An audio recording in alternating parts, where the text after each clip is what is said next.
23 अगस्त 2023 यानी कि आज के दिन शाम 6:05 पर हमारे पड़ोसी मुल्क इंडिया की जो स्पेस ऑर्गेनाइजेशन है इसरो, उनका चंद्रयान 3 जो प्रोजेक्ट था आज 6:05 शाम को चांद पे लैंड करने वाला है।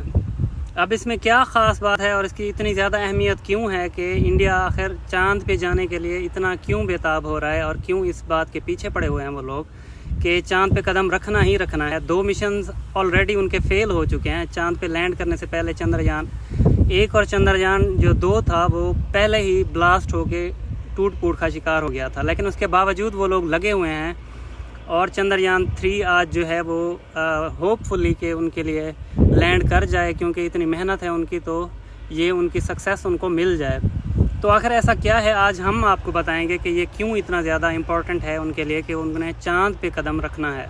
$75 मिलियन की लागत से बना चंद्रयान 3 एक विक्रम नामी लैंडर जो है वो अपने साथ लेके गया है और इसका जो रोवर है उसको नाम दिया गया है प्रज्ञान का।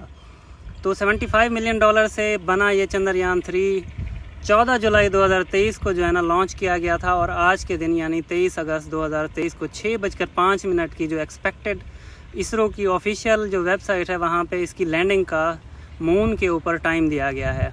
अब ये क्यों इम्पोर्टेंट है इनके लिए, और ये बाकी दुनिया से, हालांकि चाइना, रशिया, इसराइल तक ने भी चांद पे इसी साल और 2019 में ख़ास तौर पे काफ़ी सारे मिशन अपने भेजे जो उनके भी फेल हुए, और क्यों ये जाना चाह रहे हैं वहाँ पे।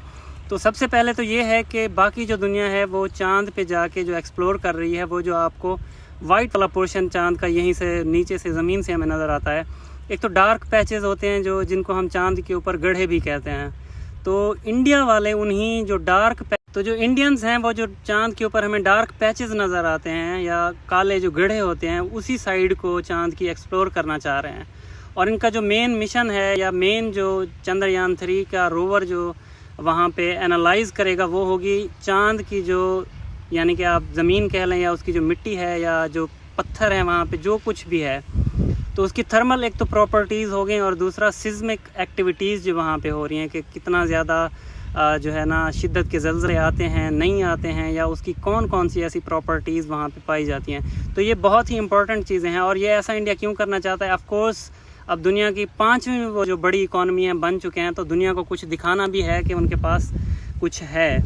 जाहिर सी बात है, हक बनता है कि आप दुनिया की 5वीं बड़ी इकॉनमी है पूरी दुनिया में, बड़े सगीर की या एशिया की हम लोग बात नहीं कर रहे, दुनिया की 5th लार्जेस्ट वर्ल्ड इकॉनमी, तो उनको चांद पे जाने की वाकई में ज़रूरत भी है। और आगे जाके क्या पता वहाँ पे कॉलोनियलाइजेशन होती है, वक्त बदल रहा है, दुनिया में टेक्नोलॉजी हर आए दिन, हर आए साल, हर आए महीने तरक्की कर रही है, और क्या पता 2023 में 23 में है 30 में कुछ और हालात हों।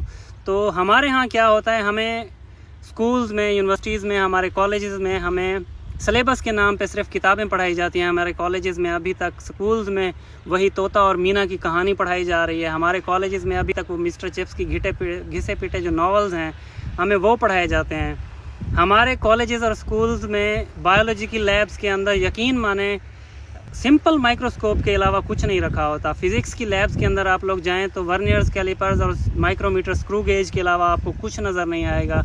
ऐसे ही आप लोग अगर केमिस्ट्री की लैब्स में जाएंगे तो आपको चंद जो है ना एसिड्स और बेसेस ही नज़र आएंगी। यही सल्फ्यूरिक एसिड हो गया, यही हमारे पास नाइट्रिक एसिड हो गया, इसके सिवा कुछ भी नहीं मिलता। और वहाँ पे भी जो लेक्चर्स हमें प्रैक्टिकल के नाम पे लैबॉर्ट्रीज़ के अंदर लेके जाया जाता है, वो टीचर चाय और बिस्किट मंगवा के हमें भी पार्टियाँ ही करवाई जाती हैं और कुछ भी नहीं होता। मैं खुद जो है ना 2 बार ग्रेजुएशन कर चुका हूँ और यूनिवर्सिटीज़ में भी यही हाल है। यकीन जाने के कोई भी ऐसे जो है ना प्रैक्टिकल प्रोजेक्ट्स आपको दिए जाते हों या कुछ भी, आप लोग अपने प्राइवेट स्कूल्स हों, चाहे गवर्नमेंट के स्कूल्स हों, कॉलेजेस हों, यूनिवर्सिटीज़ हों, खुद आप स्टूडेंट हैं या किसी भी तबके से आप ताल्लुक़ रखते हैं, तो आप लोग खुद अंदाज़ा लगाएं हमें क्या दिया जाता है। और हमारे पड़ोसी मुल्क आज $75 मिलियन और हम $1.3 बिलियन के लिए जो है ना IMF से भीख मांगते रहे, और तब जाके हमें 3 किस्तों में वो भी दे रहे हैं। तो ये हम में और उनमें फ़र्क है। वो दुनिया की 3री बड़ी इकॉनमी है, 5वीं बड़ी इकॉनमी बनने जा रहे हैं, बन चुके हैं। और आज चंद्रयान 3 जो है तकरीबन सक्सेसफुली 90% चांसेस हैं कि वो लैंड कर जाएगा। और उम्मीद यही है और बेस्ट विशेस भी उनको हमारी तरफ से यही हैं कि लैंड कर जाएं, क्योंकि उनकी मेहनत है, उन्होंने अपने एसेट्स लगाए हुए हैं। और अगर नहीं भी हुए तो दिल छोटा करने की क्या बात है, 3 जहाँ पे वो भेज सकते हैं तो 3 और भेज देंगे। आज नहीं तो कल कामयाब ज़रूर हो जाएंगे। और हम पता नहीं किस तरफ जा रहे हैं। हमारे पड़ोसी मुल्क आप देख लें, वर्ल्ड 5th लार्जेस्ट इकॉनमी, और कल को वो दूसरी तीसरी भी हों तो कोई बड़ी जो है ना चौंकने की बात नहीं होगी, क्योंकि मेहनत कर रहे हैं। और हम क्या कर रहे हैं, हमें तो कुछ किया ही नहीं जाता, हमें कुछ पढ़ाया ही नहीं जाता, हमसे कोई प्रैक्टिकल वर्क ही नहीं लिया जाता, हमें सिर्फ किताबें पढ़ाई जाती। और अगर हमारी वीडियोज़ आपको पसंद आती हैं तो लाइक और शेयर ज़रूर कर दीजिएगा, और चैनल को सब्सक्राइब भी कर लें। एक और वीडियो के साथ बहुत जल्द आपसे मुलाकात होगी, तब तक के लिए इजाज़त दे दीजिए। अल्लाह हाफिज़।